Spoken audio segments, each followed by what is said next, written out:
سے آج ہم پڑھیں گے یوحنا 16 باب پہلی آیت سے۔ میں نے یہ باتیں تم سے اس لیے کہیں کہ کہیں تم ٹھوکر نہ کھاؤ، لوگ تم کو عبادت خانوں سے خارج کر دیں گے، بلکہ وہ وقت آتا ہے کہ جو کوئی تم کو قتل کرے گا وہ گمان کرے گا کہ میں خدا کی خدمت کرتا ہوں، اور اس لیے یہ کریں گے کہ انہوں نے نہ باپ کو جانا نہ مجھے۔ لیکن میں نے یہ باتیں اس لیے تم سے کہیں کہ جب ان کا وقت آئے تو تم کو یاد آ جائے کہ میں نے تم سے کہہ دیا تھا۔ روح القدس کا کام۔ اور میں نے شروع میں تم سے یہ باتیں اس لیے نہ کہیں کہ میں تمہارے ساتھ تھا، مگر اب میں اپنے بھیجنے والے کے پاس جاتا ہوں، اور تم میں سے کوئی مجھ سے نہیں پوچھتا کہ تو کہاں جاتا ہے، بلکہ اس لیے میں نے یہ باتیں تم سے کہیں کہ تمہارا دل نہ غم سے بھر گیا۔ لیکن میں تم سے سچ کہتا ہوں کہ میرا جانا تمہارے لیے فائدہ مند ہے، کیونکہ اگر میں نہ جاؤں تو وہ مددگار تمہارے پاس نہ آئے گا، لیکن اگر جلال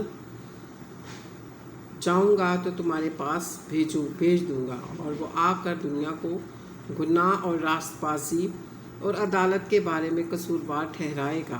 گناہ کے بارے میں اس لیے کہ وہ مجھ پر ایمان نہیں لاتے، راست بازی کے بارے میں اس لیے کہ میں باپ کے پاس جاتا ہوں اور تم مجھے پھر نہ دیکھو گے، عدالت کے بارے میں اس لیے کہ دنیا کا سردار مجرم ٹھہرایا گیا۔ مجھے تم سے اور بھی بہت سی باتیں کہنا ہے، مگر تم ان کی برداشت نہیں کر سکتے۔ لیکن جب وہ یعنی روح حق آئے گا تو تم کو تمام سچائی کی راہ دکھائے گا، اس لیے کہ وہ اپنی طرف سے نہ کہے گا، لیکن جو کچھ سنے گا وہی کہے گا اور تمہیں آئندہ کی خبر دے گا۔ وہ میرا جلال ظاہر کرے گا، اس لیے کہ مجھے ہی سے حاصل کر کے تمہیں خبریں دے گا۔ جو کچھ باپ کا ہے وہ سب میرا ہے، اس لیے میں نے کہا وہ مجھ ہی سے حاصل کرتا ہے اور تمہیں خبر دے گا۔ تھوڑی دیر میں تم مجھے نہ دیکھو گے اور پھر تھوڑی دیر میں مجھے دیکھ لو گے۔ بس اس کے شاگردوں نے آپس میں کہا، یہ کیا ہے جو وہ ہم سے کہتا ہے کہ تھوڑی دیر میں تم مجھے نہ دیکھو گے اور پھر تھوڑی دیر میں مجھے دیکھ لو گے، اور یہ کہ اس لیے کہ میں باپ کے پاس جاتا ہوں۔ بس انہوں نے کہا کہ تھوڑی دیر وہ جو کہتا ہے یہ کیا بات ہے، ہم نہیں جانتے کہ کیا کہتا ہے۔ یسوع نے یہ جان کر کہ وہ مجھ سے سوال کرنا چاہتے ہیں ان سے کہا، کیا تم آپس میں میری اس بات کی نسبت پوچھ پاچھ کرتے ہو؟ تھوڑی دیر میں تم مجھے نہ دیکھو گے اور پھر تھوڑی دیر میں مجھے دیکھ لو گے۔ میں تم سے سچ کہتا ہوں کہ تم تو رو گے اور ماتم کرو گے، مگر دنیا خوش ہوگی۔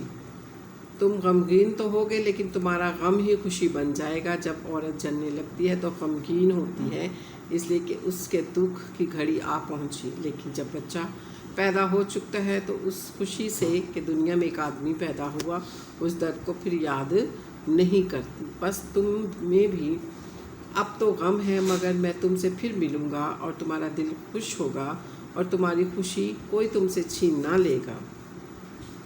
اس دن تم مجھ سے کچھ نہ پوچھو گے۔ میں تم سے سچ کہتا ہوں کہ اگر باپ سے کچھ مانگو گے تو وہ میرے نام سے تم کو دے گا۔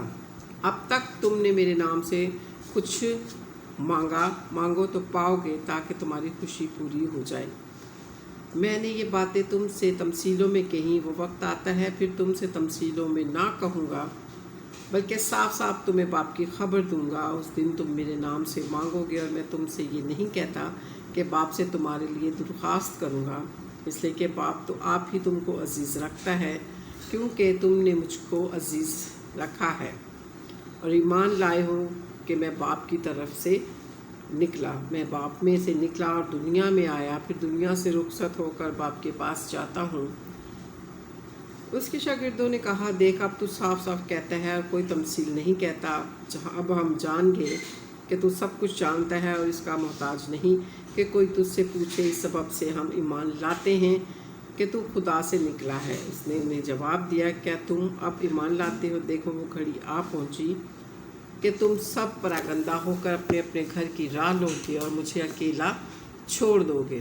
تو بھی میں اکیلا نہیں ہوں، کیونکہ باپ میرے ساتھ ہے۔ میں نے تم سے یہ باتیں اس لیے کہیں کہ تم مجھ میں اطمینان پاؤ۔